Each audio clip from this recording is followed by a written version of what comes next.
Welcome to London's Olympia, the home of Brand Licensing Europe 2017. Now here's a little fact for you. Did you know that this little fella, Peter Rabbit, was the first example of brand licensing? Dates back to the 1930s. Now obviously brand licensing is a much bigger affair now, and one man who knows all about it is Steven Ekstract from License Global magazine. Just how big is it? According to our industry organization, Lima, it's a $262 billion US dollar a year industry and growing at about 5% rate per year. So basically licensing a huge industry in its own right now. Who are the big winners for this? So the big winner, the largest licensor in the world is Disney. They do about $52 billion a year in retail sales of licensed merchandise, which by far eclipses any other licensor out there. Interestingly, the second largest licensor, according to our data, is a company called Meredith Corporation, which is a magazine publisher in the United States. And a big part of that has to do with they have a direct-to-retail deal with Walmart.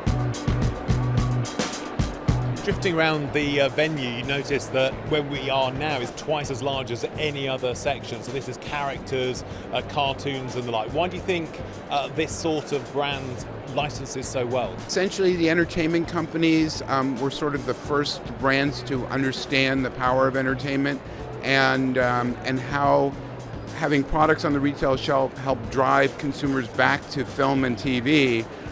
Certainly in the kids space, most of these TV shows lend themselves to toys, plush.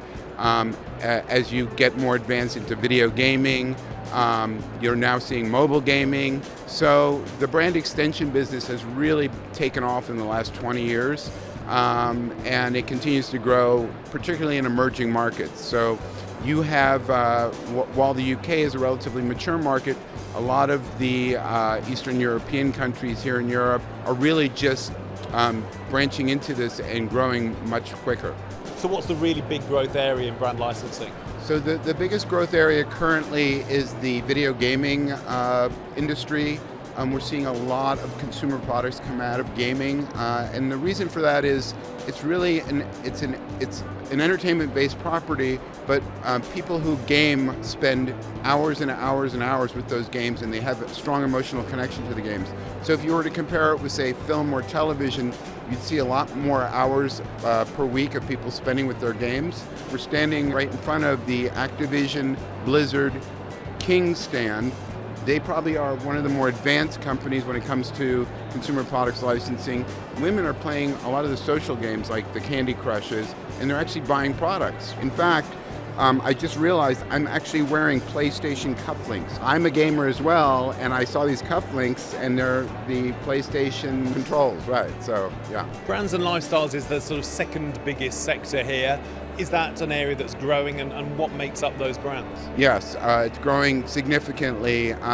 It makes it's brands from, say, Victoria and Albert Museum, which actually has been in licensing for about the last 25 years and is a very successful licensing program. They own a lot of very rich intellectual property that they are licensing into everything from publishing to wellies to, it's a pretty incredible program. You have the Royal Air Force is doing licensing. You have brands like BMW, Ford Motor Company, all the automotive companies are in it. The spirit companies do a lot of licensing. I'm sure you've seen Corona beer merchandise everywhere you go.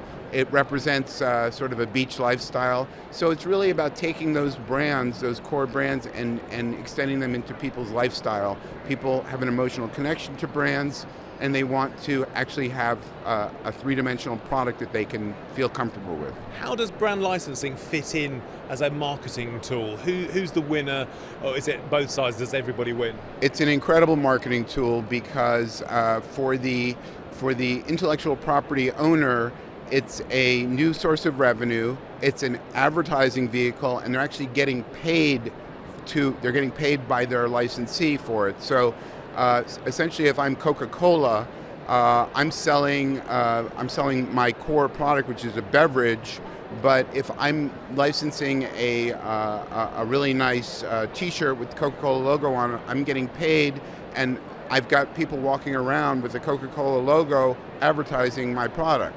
How great is that? That I'm actually getting paid to advertise my product. I mean, that's you know. The world has come a long way since Peter Rabbit, then. Yes, it sure has. Sure has. Yeah. Steven, thank you very much. Thank you. Hello, I'm James Wright. Thanks for watching Marketing Media Money. To check out more online videos, just click on the boxes and don't forget to subscribe to the CNBC Life channel at the bottom of the screen.